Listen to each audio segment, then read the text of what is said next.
പ്രിയമുള്ളവരെ, ശശിധരൻസ് വ്ലോഗിലേക്ക് ഏവർക്കും സ്വാഗതം. ഞാനിപ്പോൾ കുളിച്ച് വന്നതാണ്. ചൂടുവെള്ളത്തിലാണ് കുളിക്കാറ്. ചൂടുവെള്ളത്തിൽ കുളിച്ച് കഴിഞ്ഞപ്പോൾ വല്ലാത്ത ഉഷ്ണം തോന്നിയപ്പോൾ എൻ്റെ ഇപ്പോൾ അടുത്തായി വാങ്ങിയ ഒരു ടേബിൾ ഫാനുണ്ട്. അപ്പോൾ ആ ഫാൻ അവിടെ കസേരയല്ല വെച്ചിട്ടുള്ളത്, വേറെ സീലിംഗ് ഫാന് മേലെ ഉണ്ട്. പക്ഷേങ്കിൽ ടേബിൾ ഫാൻ ഇവിടെ ഉണ്ട്. അത് അടികൂടി കിട്ടിയതാണ്. വേറൊരു ഫാൻ വാങ്ങിയിട്ട് അത് ഒരു 1.5 കൊല്ലം കഴിഞ്ഞിട്ടാണ് ഈ ഫാൻ മാറ്റി കിട്ടുന്നത്. കുറേ പറഞ്ഞ ഇതാണ് കിട്ടിയത്. എന്ത് പോയിക്കോട്ടെ. പിന്നെ ഞാനിപ്പോൾ ഈ വീഡിയോ വന്നിട്ടുള്ളത് ഫാൻ ഇട്ടവർ എനിക്കൊരു ഐഡിയ തോന്നി. ഞാൻ കുളിച്ച തോർത്താണ് കാണുന്നത്. തോർത്ത് കുറുപ്പിൻ്റെ കണക്ക് പുസ്തകം എന്നൊരു സിനിമയിൽ ബാലേന്ദ്ര മേനോൻ സാർ ഉപയോഗിച്ച കഥാപാത്രം ഉപയോഗിച്ച ഒരു തോർത്തുണ്ട്. ആ തോർത്തിനേക്കാളും കഷ്ടമാണ് എൻ്റെ തോർത്തിൻ്റെ കാര്യം. എന്തോ ആയിക്കോട്ടെ. ആ നനഞ്ഞ തോർത്ത് അതിൻ്റെ മുന്നിലിട്ടവരും നമുക്കൊരു വാട്ടർ കൂളിംഗ് ഇഫക്റ്റ്. എന്തൊരു തണുപ്പ്, എന്തൊരു ആശ്വാസം തോന്നുന്നു ഇപ്പോൾ. ആ ഫാനിൻ്റെ കാറ്റും പിന്നെ ഈ തോർത്തിൻ്റെ നനവും കൂടിയായിട്ടാകുമ്പോൾ ഇതിപ്പോൾ ഞാൻ പെട്ടെന്ന് ഒരു ഐഡിയ തോന്നി ചെയ്തതന്നേ ഉള്ളൂ. ഇത് വിപുലമായി ചെയ്താൽ കുറച്ച് നന്നായിരിക്കും. പക്ഷേ ഒരു പ്രത്യേകമായി പറയാനുള്ളത്, ഈ ചെറിയ കുട്ടികളുള്ള വീട്ടിലാണ് ഈ പരീക്ഷണം നടത്തിയേക്കത്.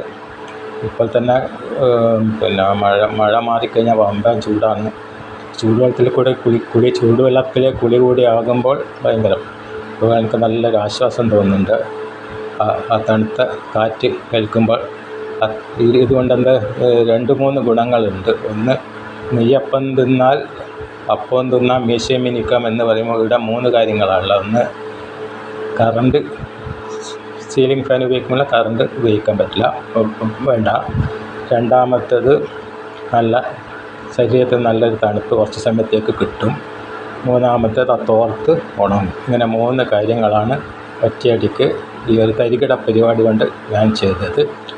ഒരടിക്കൽ തോന്നുന്ന ഒരു ഐഡിയാസ് അങ്ങ് കൺവേ ചെയ്യുന്നതെന്ന് മാത്രം. പക്ഷേ ഇത് പ്രത്യേകമായിട്ട് എടുത്ത് പറയേണ്ടത് ചെറിയ പാറ്റ പോലത്തെ ഫാനാണ്. ഇത് കുട്ടികളുള്ള വീട്ടിൽ ഒരിക്കലും ഇത് ഇങ്ങനത്തെ പരീക്ഷണം നടത്തരുത്. അതുകൊണ്ട് ഇത് കുട്ടികൾക്കുള്ള വീഡിയോയുമല്ല. ഇത് പ്രത്യേകം ഓർമ്മിപ്പിക്കുന്നു.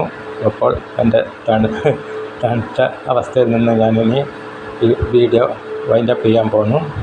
എൻ്റെ ശശിധരൻസ് വ്ലോഗ് എന്ന എൻ്റെ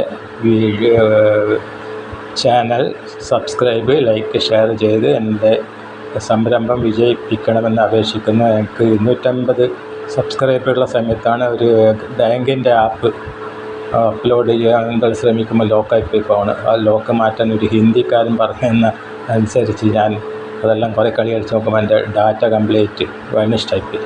അപ്പോൾ എൻ്റെ യൂട്യൂബും പോയി. ഇപ്പോൾ പുതിയ തുടങ്ങിയപ്പോൾ ഒരു 8-9 സബ്സ്ക്രൈബർ ആയിട്ടുള്ളൂ. നിങ്ങളാണ് എൻ്റെ ശക്തി, എന്നെ കാണുന്നവർ. ഞാൻ ഇത് മാത്രമല്ല, പാട്ടുപാടും, മുല്ല പെരിയാർ അണക്കെട്ട് ആശങ്കയിലുള്ള സമയത്ത് അതിനെപ്പറ്റി ഇടയ്ക്കിടയ്ക്ക് വീഡിയോ ഇടുന്നുണ്ട്.